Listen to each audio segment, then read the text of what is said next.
Auto sequence start in 5, 4, 3, 2, 1.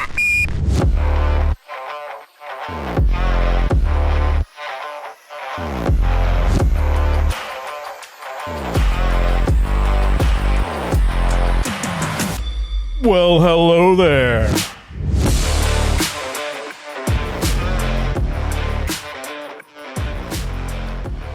Welcome, my fellow winners of the three-legged race at the Family Fun Day, to another installment of Canned Conversation. My name is Andrew. With me always is my good friend Steven. Hey, what's up? And joining us today is a very special guest and our good friend Andy. Hey. Very special is probably Is that pretty accurate? not accurate. But Well, see. welcome to the show. We are super excited. We're stupid? stupid excited.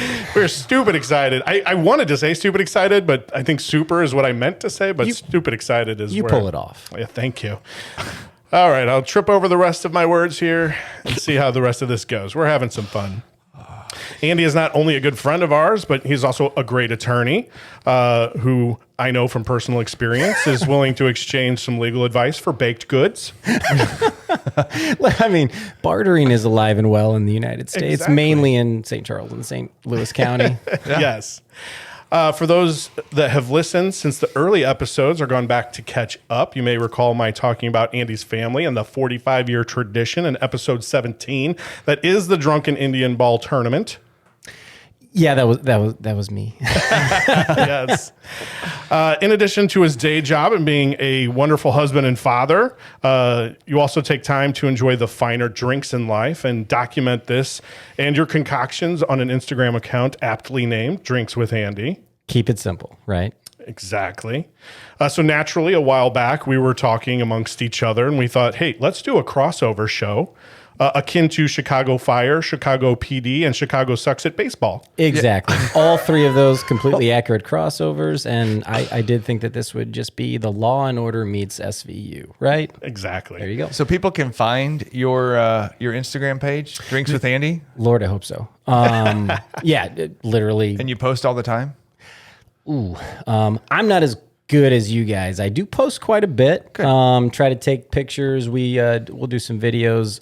My daughter, the Fesher, another St. Patty's episode. Yes. She actually created the Instagram account for me because she's 13. Knows how to do that. And she knows how to do that. And yeah, she kind of encouraged it. So we started doing some videos, and she's my Andrew. She is the producer / video / everything except for just being in front of the camera. All right. So she does all the grunt work. You get to have all the fun. I have all the fun and all the glory. And she doesn't even get to drink because she's 13. Right. All right. Well, as you're well aware, and hopefully our audience is also well aware, our treasured tradition here is that one of us brings a new, unique, or rare canned beverage to try. And while we soak in the fermented flavors, we will do our best to entertain you with our take on on life's most interesting topics. Later in the show, we'll review and rate said canned beverages, in this case, and let you know if you should try it while waiting to see if you'll be picked for a case during your next jury duty. Awesome. So without further ado, let's get to, we're going to have multiple cans here, but I don't want to ruin it for you before this is fun. So here we go. T, I believe you and Lisa played a game of pool for $200, which she won. I'm here to collect. How about if I just kick your ass? Oh, a counter offer. That's what we lawyers, I'm a lawyer, we lawyers call that a counter offer. Let me see. This is a tough decision you give me here. Get my ass kicked to collect $200. What do you think? I could use a good ass kick, and I'll be very honest with you. Nah, I think I'll just go with the 200.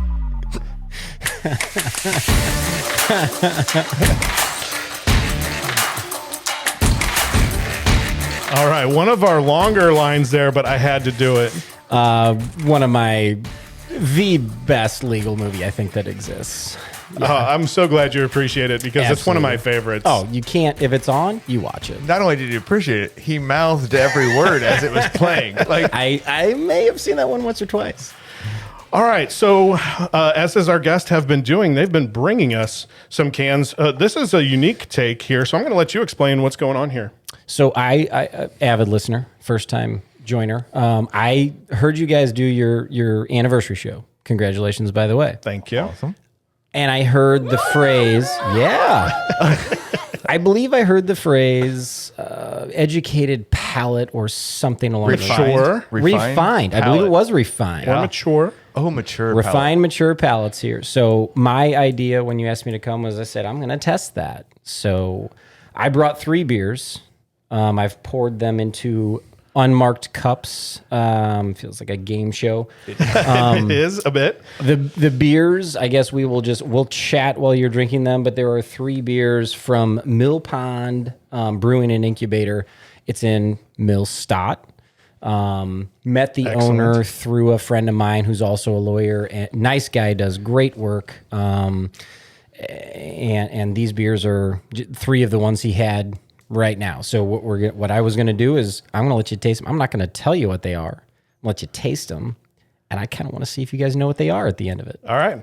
So we're going to come back a little bit later after we talk about some fun life and interesting topics. And we're going to see if we can guess what these are. And you're going to tell us how close we came, hopefully, to guessing what style of beer. Indeed. So this is a beer and a game at the same time. I'm 100% loving it. Right? I have Exactly. 3. I have 3 unmarked cups in front of me with 3 different shades of beer. Hopefully they're marked with 1, 2, and 3. Yes, I actually they're numbered. Mine are numbered. Unless I screwed No, something you up. did good.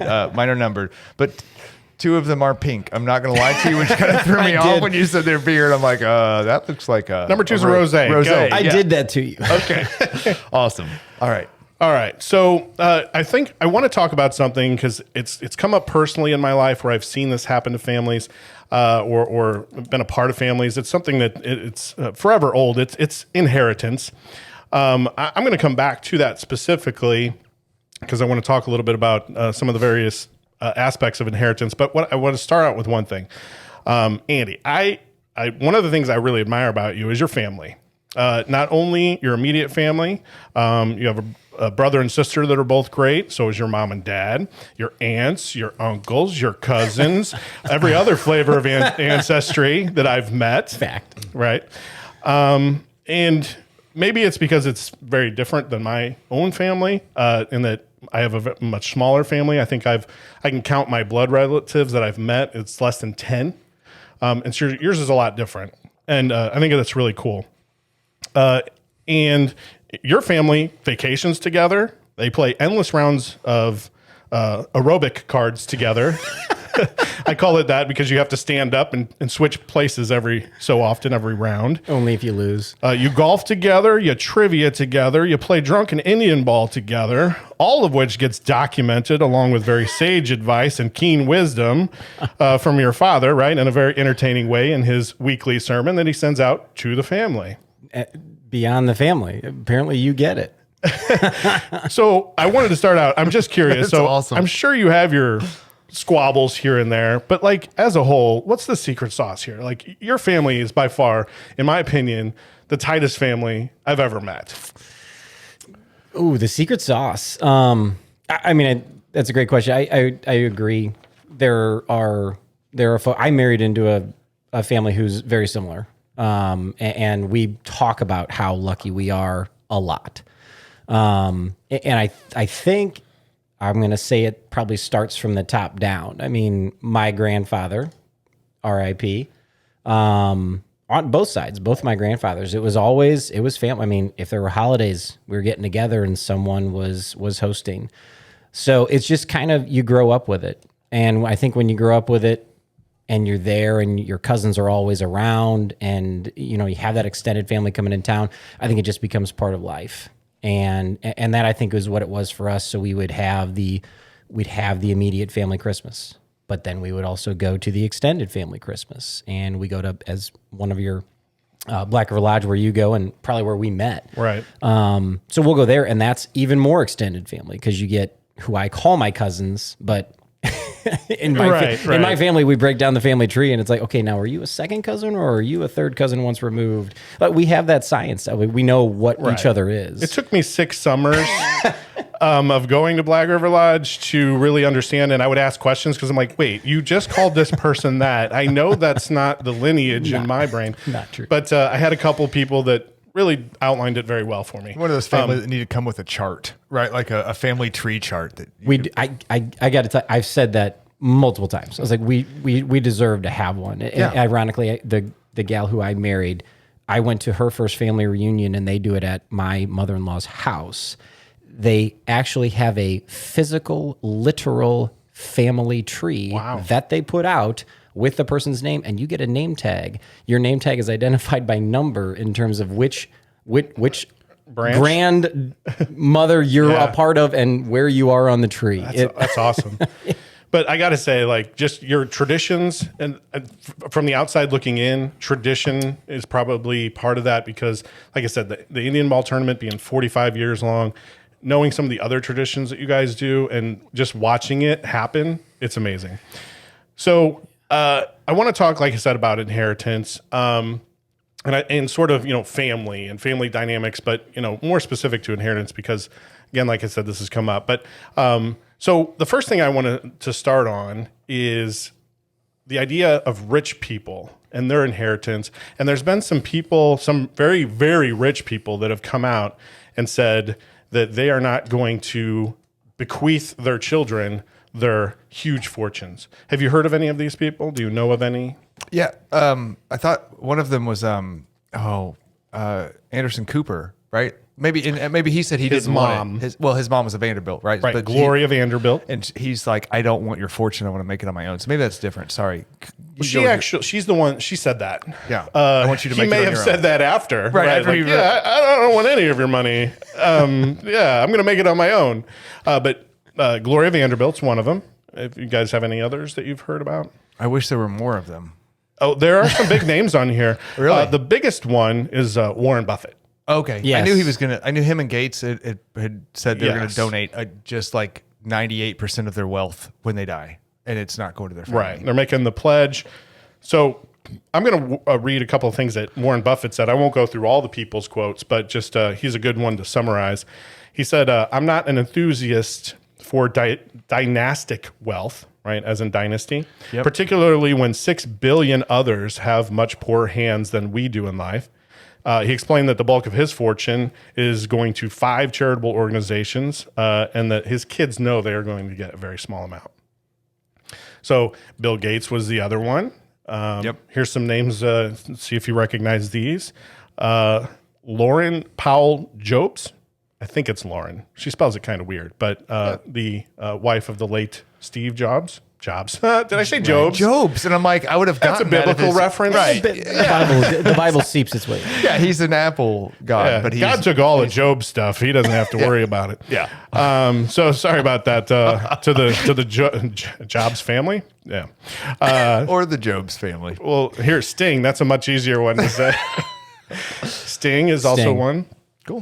Jackie Chan, George Lucas. He's like, my kids are going to Cannot have to reap the make benefits of Star Wars.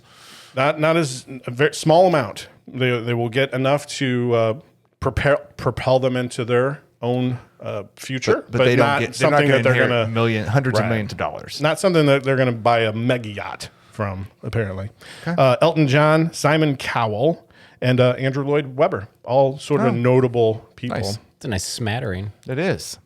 Yes. Picked it from all different genres. Right. Exactly. So I thought that was kind of neat, right? And so we are obviously not of that caliber. So I kind of wanted to go up with this and down, right? So let's start with up. Up being parentals.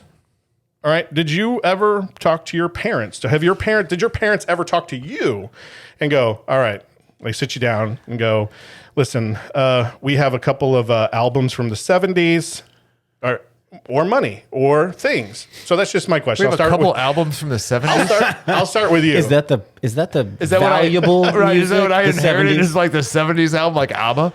right? Love me some ABBA. So, Stephen, your parents both deceased. Yeah. Was before that happened? Did they talk? We with never you? had that conversation. And that. So for those of you out there who have parents that are still alive, definitely have that conversation prior to them dying, because it's a whole lot easier now than later, just for the record. That's my public service announcement for the day, and that's the last. But no, never said anything. And in fact, my sister and I, who was on the show as well, laugh because we kind of grew up thinking that we were poor and owed money, and it wasn't necessarily the case. We were probably upper middle class. But they just didn't share any of that. Like, I had no idea how much my dad made, or like where we were in life, or whether or not stuff was paid off. No discussion of investments. We knew he had investments, didn't know where, didn't know how much, none of it, zero. So not a good not a good situation to be in if unexpected death happens, because it puts you in a weird spot of trying to go detective it. But So yours said nothing really to it, No. and it was just what will happen will happen. It was just sort of went unsaid. Yeah. Andy? Yes, had the conversation. It was very pointed. As you mentioned, this guy, his name is Tom, one of 9 million Tom Drazens, so you won't find him.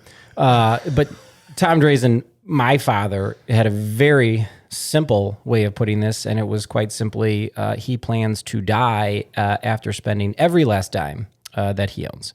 As he So, does he have a will and a trust just in case? Absolutely. And my PSA as an attorney, go get one. You should absolutely have one, and have that conversation about where it is and Yes, and yes. what that means. But yeah, no, my parents they're living it up. I mean, they vacation, they have fun. They're both retired now. My dad's been retired for maybe 2 years now. But yeah, Excellent. congrats, absolutely. So enjoying reaping they're crushing it. the Yeah. benefits of all of his hard work. Absolutely, and worked as a salesman, and then ran the American division of a German company for the last, I think, 20 years of his career. Yeah, no, they're crushing it and having fun. So as well they should. But he is not saying we're going to try to plan to give you something. If it's there, it's gravy. Absolutely, like it. Yeah, we have a plan, and if we go before it's all spent, then fine. But at the end of the day, it's like we've given you the tools to make your own way in life, and to his credit, and to both their credits, all four of us are gainfully employed, with children or children on the way, and tax-paying members of society. So we should be fine. We should be able to get through life. Very good.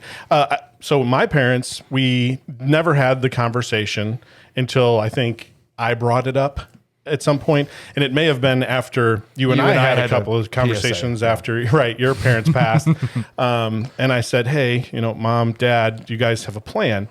And they said, yeah, loosely, we have a plan. And loosely is not a plan. As an attorney, that's a disturbing word. The thing that you said, actually, just to dogpile on what you said, is if you don't have a trust set up, if your parents don't have a trust set up and your parents are still alive, make them set up a trust, because that saves a whole lot of taxes and headaches. So that's the second part of the PSA. I love that you called that out, because oh my God. Okay, I had a few PSA items here that I'm like, I'm sure. No, I'm like, I'll check them off as you guys hit them, because I'm sure you're going to, and you're nailing it. I'm super passionate about it. So much like your father said to you, but I said sort of in the reverse. And as my sister and I are sitting there, I said, hey, I don't expect a dime. You guys have worked a long time, and you've saved this up to retire, right? I mean, this is what's going to fund you through your ultimate demise. I don't know if I should have quite put it. Awkward conversation. Right. I don't know right? So when you die, I hope that you have lived life to its fullest using what you work so hard for. I wouldn't want you to work away at a job for years and years only to sit on your couch, watch, The Price is Right every day, and then Jeopardy, and whatever order those come in, and just to say, oh, I hope I can give my kids this sum of money. I think my sister agreed, and we just said, travel, spend it, Do what you think is fun with your money. Right. Don't worry about us. If anything is left over, then it's gravy. So very much like you guys. All right. So that was sort of the up. Now let's go down. Your kids. You're going to have that conversation. Have you had that conversation? I know, Andy, you have younger kids than us. Right. So yeah, you guys were talking about kids that have graduated. So I have my Fesher is 13. My dinosaur loving son is going to be 8 on Saturday. So we've not had that conversation. Have I planned for it? Yes. Okay. Have a will, have a trust, need to update it, but have those in place, and if you're with someone who's good, then even having another child, like it should be covered under there. So they should know where they're going. They should know how that money is, if it's there, is divided, and life insurance policies and cars and houses and all that stuff. It's planned for. Haven't had the discussion when they're old enough. I will probably initiate it just so they know. Exactly. Okay. Now that's a lot of some of the topics you brought up are some of the high level, right? You have like investment stuff. You have insurance policies. Are they old enough at this point to talk about just things around the house? I say that because my kids here and there will go, "Hey, when you die, I want." That's awesome. I want those posters you have on your wall. They're really cool. That's one of them. Really, is into the day posters, right? And so then my wife was like, "Oh, you know what? Hey, I have some of this jewelry from some various family members." Right. So they actually sat down and they started like divvying it up stuff. Now this is at our age, and my kids are fairly young, so they talked about stuff. They're about that. I mean, they do want the stuff. I gotta. Yeah, I'm in a studio with more Dave Matthews memorabilia that I can ever imagine existed. And I was a Dave fan, and I knew you were a Dave fan, but now I'm not so sure I am. No, I don't know. None of them have claimed anything, but I know my wife and her sisters have done something similar with grandma's jewelry when they went away. It was just kind of like, and her mother called them over and just said, "Here's what she has. Like, everyone pick something." So no, they have not claimed anything yet. I don't know that. Maybe I just don't have cool stuff. Do you have anything that you have thought, I want to hold on to this to pass down? So, because I talked about money here, right? And money is sort of the forefront of inheritance, I think, right? It's the bulk or perhaps the focus. But, like I mentioned the 70s albums, I'm sure that there were parents that were like, "Man, these things are going to be worth a lot someday." Yeah. And I want to give this to my kids. Or these Beanie Babies, they don't just store themselves. Oh, that panned out though. I wish I had Beanie Babies. Yeah, somebody in my house is going to get a Tupperware full of Beanie Babies. And I think they'll probably whoever draws the short straw is going to get that whole Tupperware. No, you want those. They're making sort of a resurgence, right? It's like the 80s are coming back. There was a documentary called Beanie Mania that I watched, and there were like all these people going, and I think they made the documentary just to try to make Beanie Babies more expensive again. Like, Smart. Hey man, we all have these. Let's make a movie, and get people to reminisce about the days that they were out shopping and fighting over one of these bears. We will have a lot of them when it comes back in. We got some money. But I've got my grandfather's guns and stuff. I hunt my shotguns and stuff that my grandfather and my dad all hunted with. So those are things that, and when my dad died, I sat down with, my sister has boys, I have girls. I have things that I will give, and I want my girls to inherit. But I also think part of the tradition was me as a son wanted to give something, like make sure that my sister's kids, boys, had stuff from their grandfathers and grandparents too, right? So, and making sure they got part of that legacy. So I think in my house, shotguns were important. Shotguns and some like hunting stuff. But yeah, I think those things were really important to me, to make sure that those have a legacy in our family. Okay. Anything else that you have? I mean, I know you have a house full of stuff. So if we are no shortage knock of on wood, stuff. Knock on wood, if something were to happen, would you think that the kids would want to have that, or what do you think would end up happening? I think they would probably rent some of those rental dumpsters and fill them up as fast as they could, and they would take very selective things. We actually have Tupperwares for them of stuff from the different grandparents. That's just, this is your stuff whenever you have a house and you want to move out and take it. This is your stuff that you've, like blankets and silverware and jewelry and that kind of stuff is all in that. Like we don't need it. It's you picked it from when grandma and grandpa passed away. So this is your stuff. And it's just sitting in a Tupperware down there for them. I think they'll probably go through and go, I want this. I don't want anything to do with that. Like, Dad has too much. I have too much fishing stuff and hunting stuff. They go, all of that crap can be sold. All I want is these 2 guns. Everything else can get out. Okay. If I had to guess. Now, let me just throw this out there as a possible idea. is instead of having the rental dumpsters, can't you hire a company to come in and do an estate sale? We did when my mom and dad died. We brought an auctioneer in. Yeah. He just took it all out of the garage and he auctioned everything off. Tell me what some of this might be worth. Yeah. I'll throw what is worthless away. Obviously not the bin. Anything of that Beanie doesn't Babies. sell in the auction gets thrown. Right? Like My that's old how we did it. baseball cards. Right, yeah. But then they could potentially make some Yeah. money off. Okay. Yeah. Absolutely. It's a good idea. I mean, seen estate sales, been to estate sales, bought a wine rack at one. Yeah, I don't know that I have any. I have something I want to give to my son. Ironically, my wife gave it to me. It's a pocket watch. She gave it to me on our wedding day, and that is probably something I would pass down to him. When is probably the when would I do it? I'm sure my wife has jewelry that she wants to pass down to my daughter. But yeah, I don't have a shotgun collection. I don't have. I mean, I've got two kind of special baseball bats that I've had. Not worth anything, you know. I don't know. More sentimental to you. Right. Very, very sentimental. I mean, there was stuff that I would give to, I have a couple signed baseballs that I would probably, give, to my son or whatever, and stuff I would probably give to my daughter. But most of it's sentimental and really nothing of value. Like like you said, if a guy came in and sold my stuff, it'd be like, who wants these for $5? Right. Now, I will tell you, having had the conversation with my kids, you will be surprised. Agree. Really? Yes. Yeah.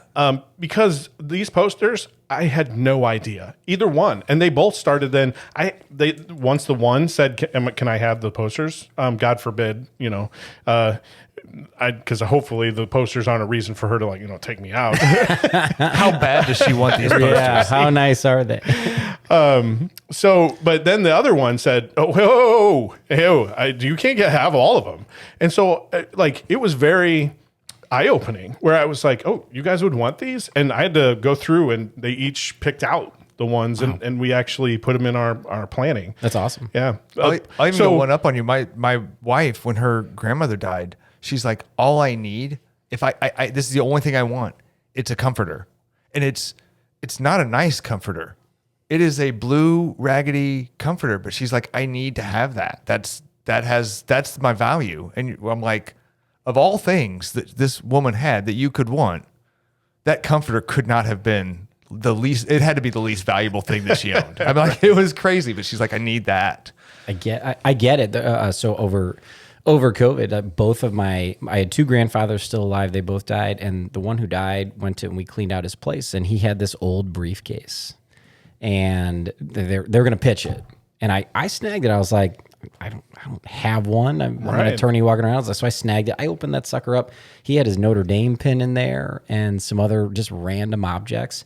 So I ended up holding on to it for like a year, and I was like, I don't use the briefcase, but I kept the Notre Dame pin because he graduated from there, and I tell everybody the story about how he met my grandmother there.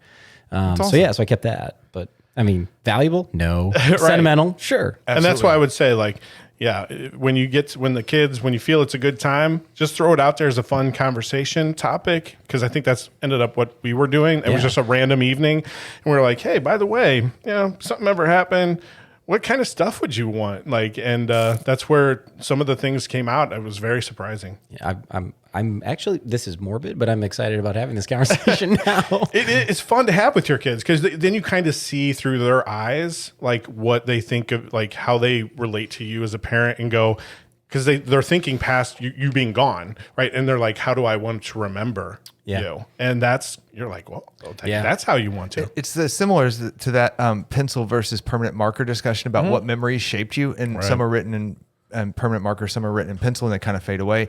And those are the things that you go, I didn't even know that shaped you the way it did. Like when you have those kind of conversations with your kid, and they're like, I need this blanket. I want this picture. I want this, whatever. You're like, I had no idea that was like a pivotal thing in your life. And you're like, holy Moses. Yeah, it's a real cool conversation to have. Yeah, because you as a parent always wonder what those things are. You're like, how did I break you?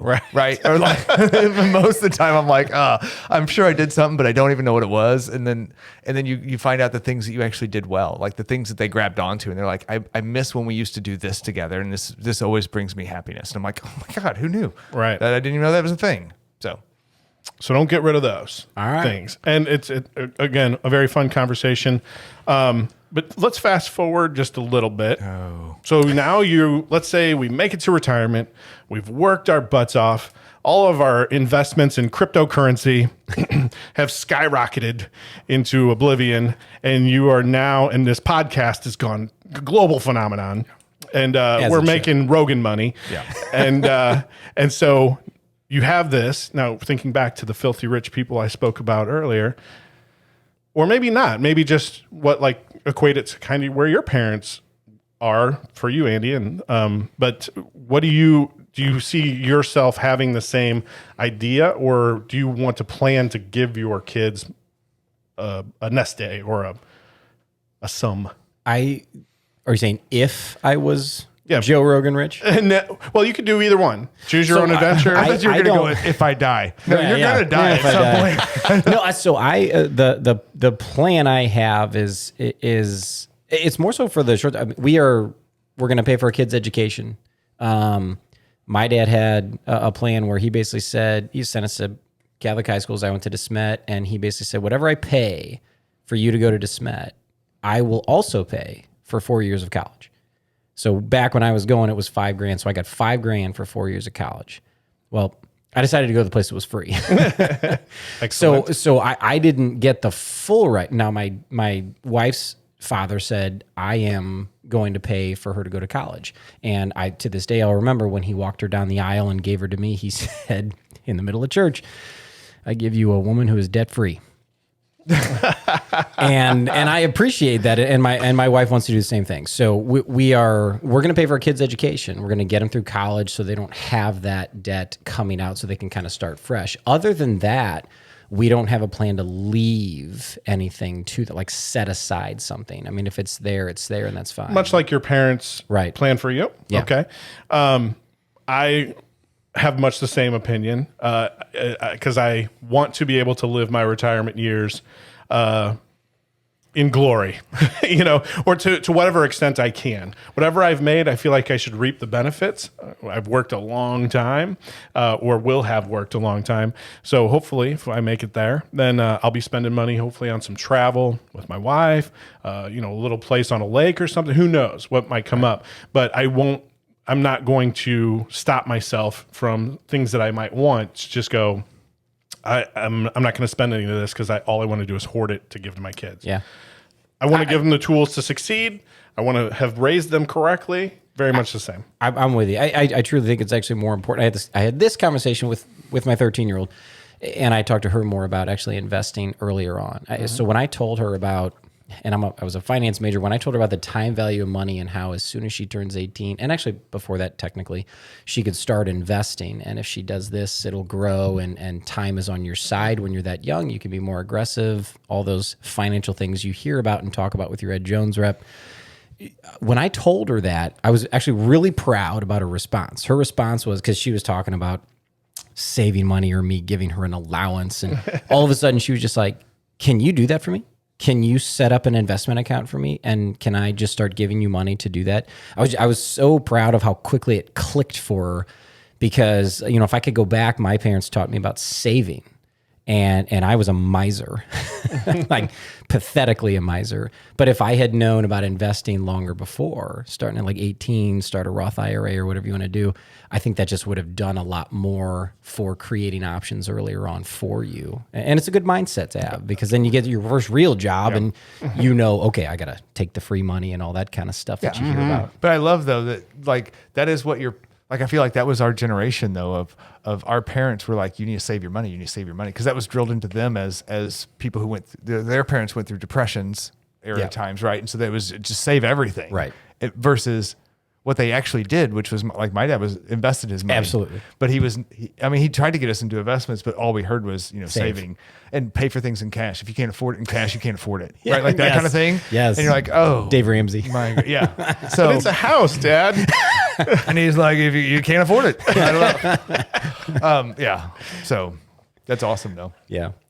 So you, having experienced, unfortunately, the death of parents and receiving, I'm sure, some of their stuff and inheritance. So let me ask you a question first to base my answer on it, which is, do you have a will and a trust? I have a will, power of attorney, a couple other things. I do not have a trust. No. Okay, get a trust. So Agreed. the way so going through both of my, so when one parent dies, it's not financially that much of an impact on anybody because you still have a parent that's alive that takes care of all that and it's all that fun stuff. And my mom died first, and then my dad passed away 10 years later. So, but when dad died and we had to divide everything, I will tell you there was a lot of stress involved for a kid to have to figure all of that out. And he had a will. He did not have a trust, but that means we had to divide up all of his assets and cash it out and then take all the tax hit for that. And it all became income. It was a horrible mess. Not horrible because it's a good problem to have. And there's a lot of people that have problems that aren't that wish they had that problem. So don't get me wrong. But when we had to set up, so we immediately turned around and set up a trust for all of that. And then we have our own wills that point at this trust, which is, I think, the right thing to do because I don't want my kids to ever go through that. I think in planning all of that, I've had to make decisions to say, what age do I want my kids if I die? Do I want the money to be held till before they get a lump sum of money? Because if I died now, I don't want to give them a giant chunk of money at 18 and 25. I'm going to hold them until they're 35. So they're not getting anything. Somebody is the executor of that trust who will make sure that they don't get, somebody strokes them a $500,000 check or whatever I'm worth. I have no idea. I do, but I'm not saying it. But I don't want them stroked a check like we were when I was, Okay. So I think there's some of that you have to plan for to say, I'm going to die and I'm going to leave them something. And what is it? I think when my sister and I benefited from that, it was a asset to our life and we were able to do things. So I think part of me says, yes, I want to leave something behind. I'm not saying it's tons. I'm not going to, I can't wait 1 more year, 3 more months. I will be an empty nester. My wife and I should go have experiences of being a married couple, which we never got to have because we had kids at 20, right? So we're excited for that. Do I think I'm going to blow all of my money between now and death? No. I think I plan for them to have a little bit that helps them and gives them a little boost that they can go do something fun with. If nothing else, go do something fun. I did something fun with my dad's money. I went and bought a little piece of property to hunt on. Right. I love it. And to your point, and I should say, my plan isn't to try and spend everything willy-nilly and go, okay, I'm going boat shopping. I'm going, big toy shop. But so, and I also want to say, I forgot to mention this. When I had that conversation, not only with my wife, but with the kids, my ultimate goal is definitely not to leave them in a worse condition than when I was here. Right. So I don't want to saddle them with debt or, and so if I can pay for our funerals and our burnings, then, and then whatever you come away with at the end of the day, if it's net zero or greater, that's winning. You should be excited about it. I'm okay with that. I just think the timing on going, I'm going to ride off into the sunset doing something crazy risky at 95 years old and be spending the last dollar at the same time it's holding it out the window is pretty tough to do. So you almost plan to go, I'm going to have a good time and I need to have enough in my nest egg in case I live to 100. I'm not going to. When I die at 80, I'm going to have to leave my kids something. Like they're going to get something out of that. So you're saying I shouldn't just blow all my money at the boats and cocaine? I'm saying if you're like, I'm almost out of money, I need to go do something so risky I die because I need to be holding a dollar out the window and giving the middle finger to whoever's passing and go, I'm out, bees, right? Like that's a tough thing to hit perfectly. I think you're going to leave your kids money, hopefully, just no debt. I assume I will. Yeah. F and A, right? Someone listened to the last episode. All right. You guys nailed the PSAs. I had kind of a list. I'm sure they're going to hit these. The only thing that I would have added to this, and care to disagree or agree, I think the person that is the executor of your estate should not be someone that can financially benefit from it. Should be sort of a separate person, or the trust, I guess. Yeah. Because I have personally witnessed 2 families that when someone passed away, it ended a lot of family relationships because there was so much infighting and money became the root of all evil. It was so sad to see. And I just think, don't do it that way. Put someone else in charge. A third party doesn't have a vested interest. Let them, with your plan, obviously, because hopefully you've done a good job planning, carry that so that your family doesn't have problems. For sure. It's more or less required, by law. I mean, the person shouldn't be doing that. But at the end of the day, like when we went through see and it. chose, yeah, you do see it. It's sad. But we when we went through and chose, I mean, we picked like I think the executor was I don't know my brother-in-law on my wife's side. Because he wasn't going to get anything, but at the same time, he's a smart guy. He knows what he's doing, and I could rely on him to be the mercenary if he needed to be. Cool. I also think families break apart in those situations because they haven't had the right conversations leading up to it, and they have bad expectations or feel like they're owed something, and they never had that conversation when that person was alive, and that is on them. But I've watched it happen too. I mean, it happens probably more often than not, especially with bigger families where you have to divide things by 5 or 6. And everybody feels like they've been, somebody's been screwed. And now you've got half the family you've got allies and foes, and half the people don't talk anymore. And there's all kinds of bad we've come blood. full circle. We Yes. started with Andy. You have such a big family, and it's awesome. And now we're talking about huge families fighting. And Yeah, and like I said, that's one of the reasons I brought it up, because you have such a cool family, so big and just tight that I thought a good perspective from you, good perspective from Steven, who has lived through it, with his parents passing. Mine, I have a very small family, so just a lot of good perspective here, I hope. Yeah. And in a fun way. And the next fun thing I want to do is guess what these beers are, because I'm not going to lie. I feel a little stumped. Now, I am drinking 3, so I tried to start with just the one, so I didn't start intertwining. I intertwined them all at once. You just dump them all into the same cup. I was going to say, I just kept rotating. So let's. What do you want to do? Start with number 1. Yeah, let's go 1. So let's go. 3 out is the stumper for me. All right. Yeah. That which is really funny because I'll tell you, 3 I chose because I thought you would both actually like it based on my listening from prior stuff. The other 2 were just, let's see what happens. and I have a decent story about why he named the first beer what it is. Okay. So number 1, you've got. Well, I guess let's just go like. So let's guess. Do your first. thing. Guess Right. it. So right. I'll start and you go after. Okay. Do it. I just said I think it's a blonde ale. Okay. I thought it was a light, little bit light, but hoppy IPA. All right. So you're both wrong. Great. Super refined. So the number 1 is a German Pilsner. The name of it is Lawrence. It's called Lawrence because, and I chose this one because you guys I think you guys had talked about German beers before. Yep. So the guy who makes this over at MillPond, he said German Pilsners are they're very stubborn beers to make. His father's name is Lawrence. So he just named it Lawrence. Awesome. But it is a lighter. It looks is. blonde in color. It absolutely does. And it is a lighter beer, so that's why I went with the blonde ale. So Belgian is a little heavier than blonde, perhaps. I would think so. Yeah. Okay. All right. That was the only one I was confident about. All right. Funny you threw an IPA at 1. I threw an IPA at 2. Oh, I didn't. I threw a sour at 2. I'm going to give it to him. And I even threw I think it's a hibiscus sour. Ooh. How close am I? So it officially it is a Gose. Oh, yeah, yeah. Gose. Yeah, all right. We've done So one. Yeah. Gose brewed with dark cherries. The name of this one, based on the name, and I brought this just for Steve, and I'm so glad he got it right because he hates baseball. It is the Gose Crazy Folks. Based on the famous baseball call by Jack Buck. So. Nice. Excellent. So I got close on that, right? Oh yeah, I think I would give it to you. I heard Goses Yeah. and IPAs are almost identical. I said sour. You said IPA. So Right. what's funny is you went sour on 2. I went sour on 3. A tart sour. I understand why you went there, and if you were like beer sommeliers, whatever that is, I get why it would have tricked you. So Hold on, wait. But your guess is- I wrote just bad. I don't know what it is, but that's so funny because again, it's another German beer. It's actually a German Weiss beer.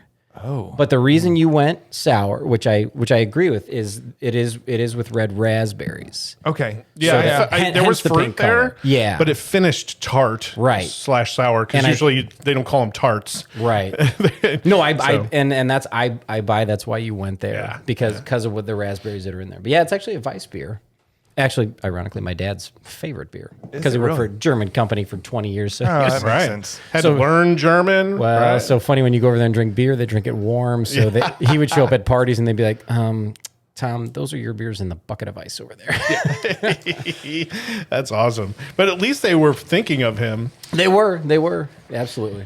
All right, so I'm gonna give you the high sign to shake up a margarita because, like I said at the top of the show, Drinks with Andy. He prepares concoctions that aren't of the canned variety, but are of the cocktail variety. Right. So our businesses, so to speak, are slightly different. But I did hear multiple times on your guys' show that Steven is definitely a connoisseur, and you won't say no. That's right.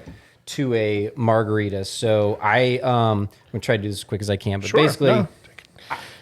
While you're doing that, Yeah, do it. I will say one of the cooler things that I saw you do, and I haven't seen a lot of people do this, but smoking your whiskey.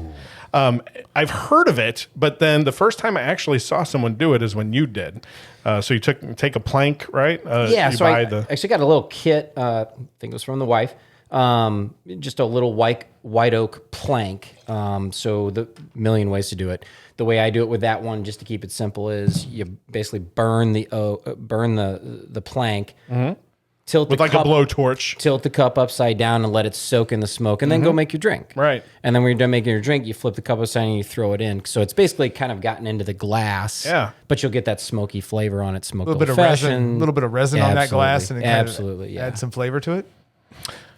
So All right. it's fun. So I will never ever turn down a margarita. In fact, I drink margaritas once a week for sure because I have date night and it's always at a Mexican place and we always have margaritas. So I was super stoked when you go, hey, I'm going to add 3 beers to your podcast. Plus we're going to serve some margaritas. I'm like, I'm in 100% in. So I was digging it. That's what you said that, and I said I'm going to be hammered. Right. That could be a problem too. So I'm going to start off with 3 beers, then I'm going to start pounding margaritas, and we'll see if we can stand up straight after we're finished with the show. And So Andrew oversold me. I mean, he said I claim to have the best margarita, and here's what I'll say. I think anybody can make the best margarita, but it depends on the person. And I'll tell you right now, this is my standard. It's not a secret. 2 ounces of good tequila, 3/4 of an ounce of both lime juice and orange liqueur. I use dry curacao, and then the sweetener is the key. Do you like sweetener or do you not? And based on the last episode that I watched, I decided that you guys would be sweetener guys. So I put there's a 1/2 ounce of agave nectar in there. So when you're making good margaritas, agave nectar over just regular simple. Yeah. So that's the recipe I went with. I actually do not put any sweetener in mine. So I just go with the lime juice, the orange liqueur, dry curacao usually, and then a good tequila. And if you're using quality materials, I actually like that taste. And as I was talking to my wife about this, she was, I think you should go for that one. It's the more just generally palatable one. She goes, it's not our margarita. We're going to let these 2 yahoos over here enjoy whatever you make them, but when you come home, we'll have the real deal.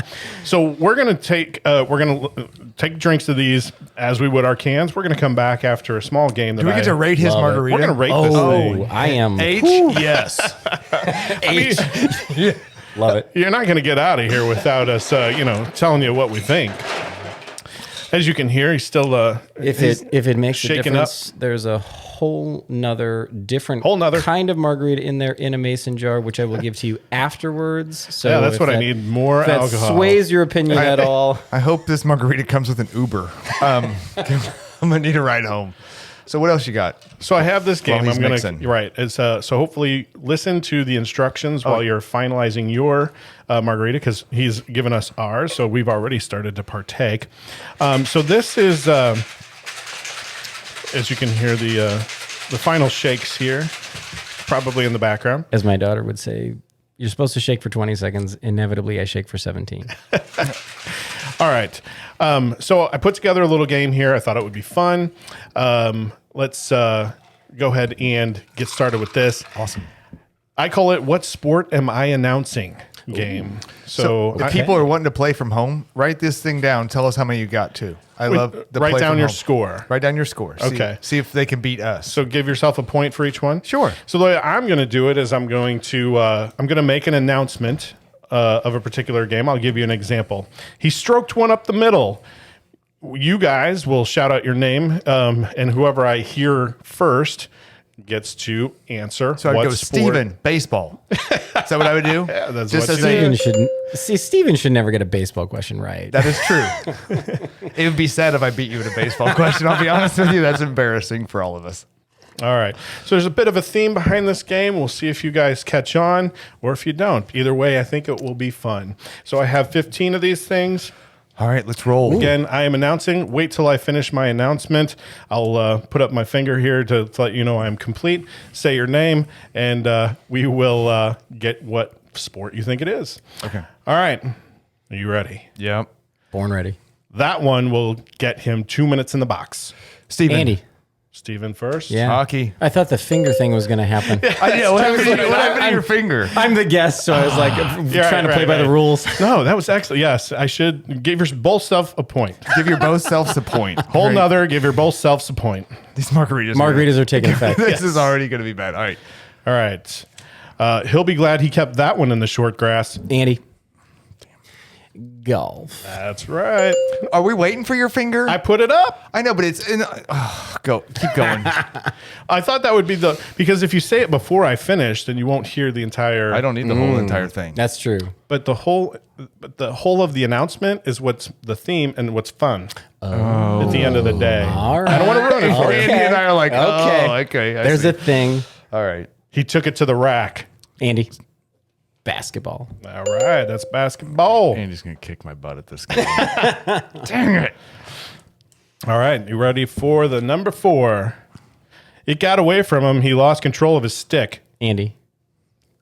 Yes, Shoot, I was going to say hockey, but we've already done hockey. that is hockey. hockey. Oh, there you go. There are repeats. I didn't. okay, cool. I didn't do 15 different sports. Gotcha. Oh. See, Those are all good rules to talk about. benefit of randomly throwing your name out there. That's right. Steven.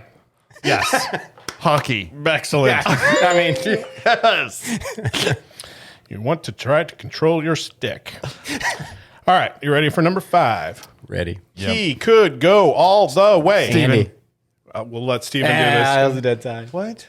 Do it. Go ahead. It's football. I heard S first. Absolutely. That is football. All right. It's 4-2. Andy's winning. That means we're at number 6 here.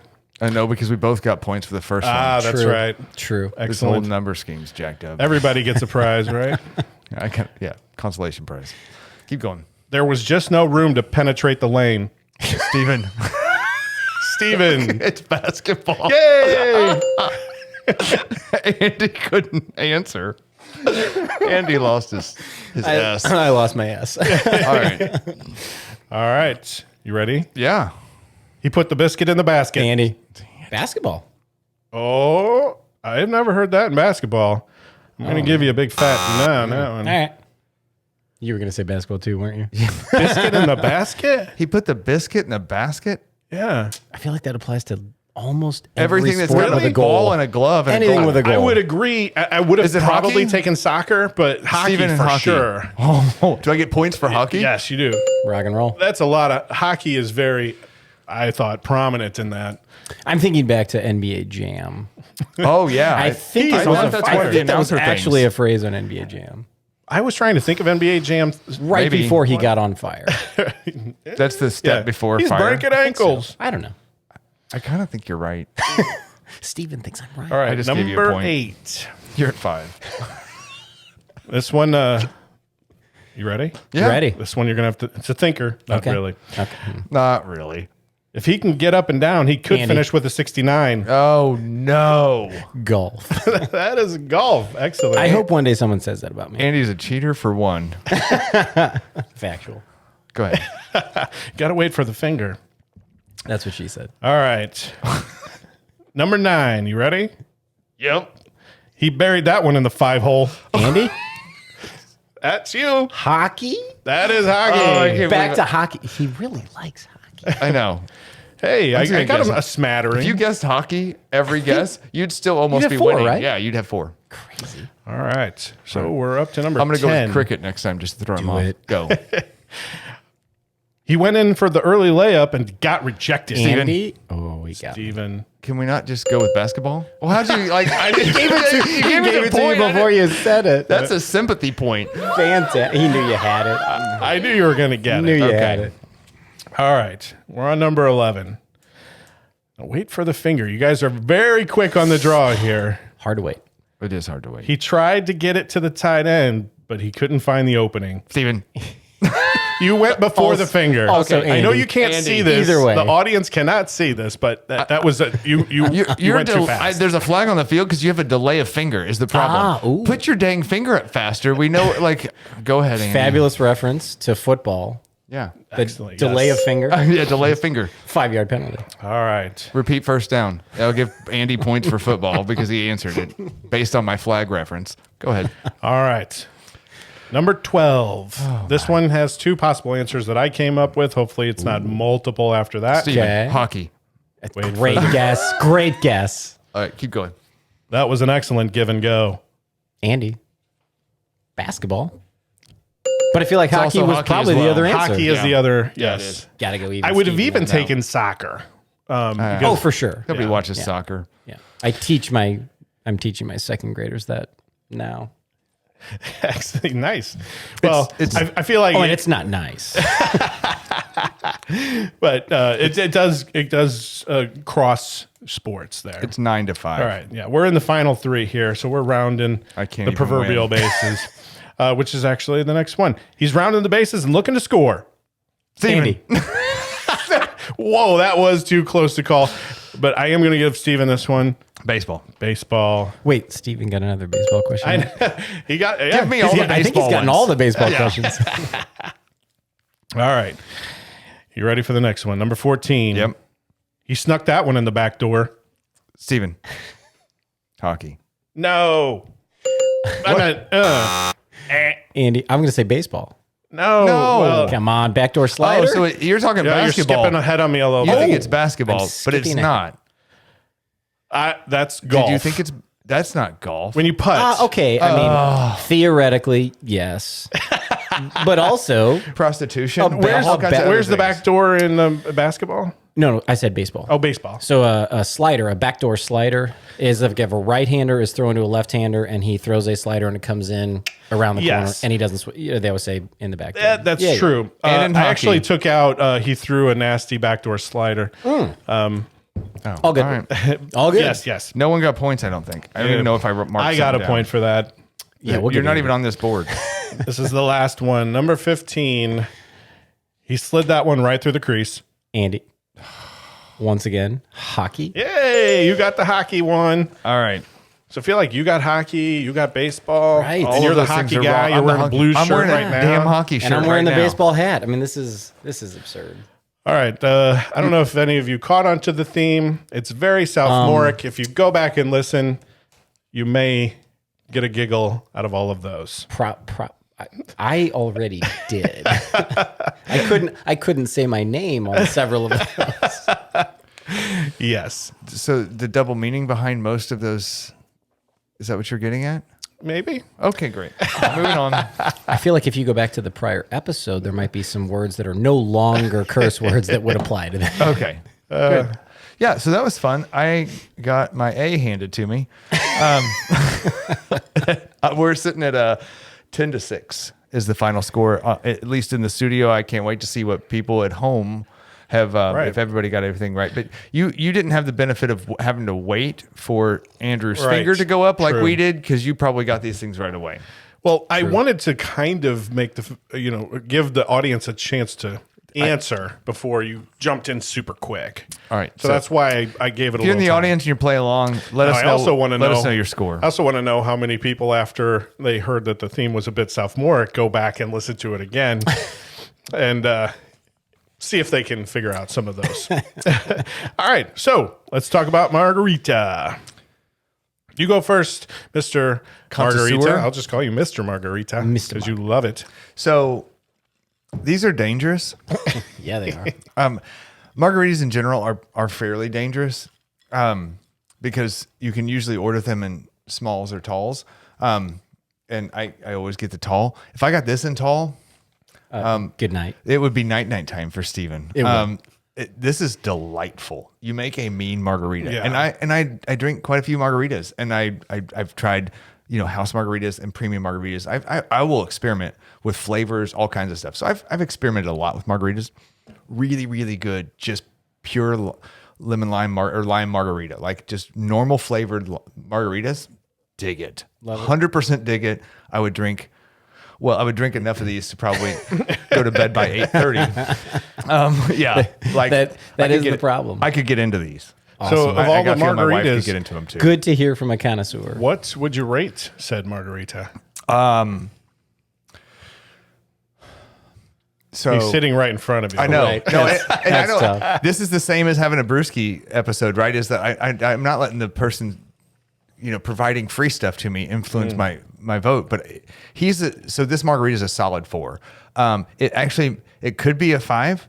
I want a little bit more sweet on it. I think is the only thing. Like, or if I could get this in blood orange. Literally, there's my favorite margarita in the world, which is why I'm only rating this a 4, because my 5 is a blood orange margarita from a place called Salty's, and I can drink those until bad things happen to everyone. So you wake up the next morning. This is one that I would. So a 4 is a good rating. It's something you would recommend to others. It's something I'm putting in my rotation. If you come to my house, do not come to my house without bringing these with you. Yeah, I would. Anytime you say I'm having a margarita party, I'm coming to that. That's to dope. know. That's super dope. Thanks. I love it. Yeah. So I'm going to say that I am not a connoisseur of margaritas, so you'll probably laugh at what I'm about to say. But it seems like in the realm of margaritas, you will go and you'll have someone make you margaritas, and they are putting in tequila and sweet and sour, salt the rim, and I go, Yeah. I can dig one, but then it gives me like heartburn. If you take it up to the next level, I feel like if you go to a restaurant, they're putting in something like a triple sec, or instead take the sweet and sour out and putting in something more high quality that's going to give it that flavor. And so to me, I'm like, that's a decent margarita. That's really good. You took it up to another level with the ingredients that you put in. And I'm going to give it a 5, because I would tell people, I'm like, you're going to need to, like, if we're at Black River, I'm going to be like, you need to try that. If you're making them, I'm like, go over there and try that. Because this is, like I said, I'm not a connoisseur. So when I have this, I'm like, this is what I could drink a lot of. You did so much better job of explaining. We had an episode a couple episodes back where you go, "Hey, thanks for actually calling out like." I think you called out what I was enjoying, which is there's a complex set of flavors in this margarita that you don't get from like normal house margaritas. No. Like it's not sweet and sour with tequila and salt the rim. I don't like salt on the rim anyway. Neither do I. So I'm digging the fact that there's actually you can taste good quality stuff, and it's not like hardcore sweet and sour or hardcore tequila, depending on how the minimum wage person at the bar blended it for you. Right. With nonsense. Like this is like good stuff. Yeah, and to me, you can taste the weird complexities in it. There doesn't need to be more sweet for me. I know you like sweeter stuff in life, where I tend to fall back on the I guess the flavor of the alcohol, like the either the tequila or the whiskey or so whatever hard alcohol I'm putting in there, I want to taste those flavors. A hint of sweet is good, but I don't want it to be overly sweet. Yeah. So to me, that's a really good balance. The only way to make this better, take one of your wife's cookies and use that as the garnish for me to finish with, and then I'm all over. Just so this is if for all time, as long as it's there. I brought some chocolate chip cookies made by my wife. I will go to the grave. That's a hill I'll die on. She makes the greatest chocolate chip cookies of all time. That is one thing she has already given to my daughter, given her the recipe. They're the only 2 people in the world that have that recipe. Nice. But yeah, margaritas and chocolate chip cookies is... I could probably live at your house. something- I'll be honest with you. I could probably move in. It's kind of Friday night. We have some neighbors that love to do wine, and I will bring over margaritas to start the night out. As you should. I appreciate so this tells me a lot. I was right about you, Steven. I put put enough sweetener in there that I knew you'd like it. Yep. Not enough that I knew if I went a little bit more, you'd get it. You'd go all the way to a 5. And Andrew, I was kind of. If you went that far for me, you wouldn't have got it from exactly. him. I was fairly confident that I needed to stay on the drier side for Andrew. I almost made a batch without the sweetener for you because I think that maybe we are of the same palate. But yeah, no, I've got also a mango margarita, strawberry margarita, and a blue margarita. If you put Shut mango the in front front of door. me, no, Yeah. you're dialed in, man. Someone's You're getting invited you're back. dialed in. Yeah. Unfortunately, Every episode Yeah, now if- has Andy on it. if you look, if you look at the Drinks with Andy page on Instagram, it started with I think it might have started with a margarita, and it is margarita heavy, not intentionally. It's just those are typically the ones they look pretty when you take a picture. You put the little lime wheel in it, and they taste good and they're easy to make. And I've always got the stuff on hand. Glad so. they're easy to make because mine's gone. It is gone. I'm digging this. I am digging the fact it. that you guys like this. All right. Well, go find Andy, Drinks with Andy on Instagram. I hope you had a lot of fun. I had an inordinate amount of fun. It was Nice. fantastic. I had almost more fun watching the prior episode than I did participating in this one. So talk to me about who's the brewer again? So MillPond Brewing and Incubator. They're in Millstad, Illinois, just across the river. They do great work. I mean, if anyone is remotely down there, highly recommend going in. They've usually got stuff in canned. If you bring a growler down, they'll fill it up for you, or they've got their own growlers if you want them on tap. Love it. They're fantastic. If you're down in the area going to Columbia Golf Course or Ann Briar or anything down there, highly recommend stopping in. So we've got all kinds of stuff to promote and put in our socials. I'm guessing like there'll be some links to some of this stuff, and directly get you to Andy's page for some drinks because margaritas are fabulous. I'm sure people want the recipe for that. Yeah.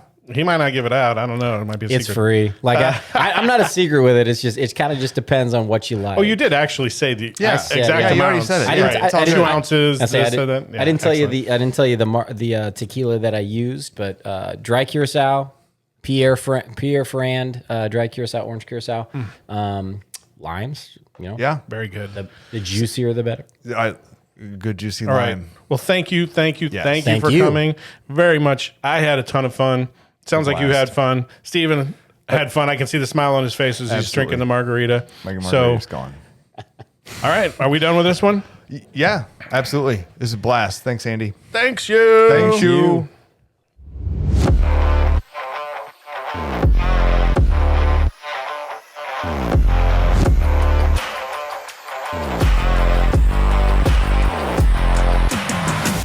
Hey, if you're done with that can, put it in the recycle on the way out. You don't want our future grandchildren leaving filth, do you?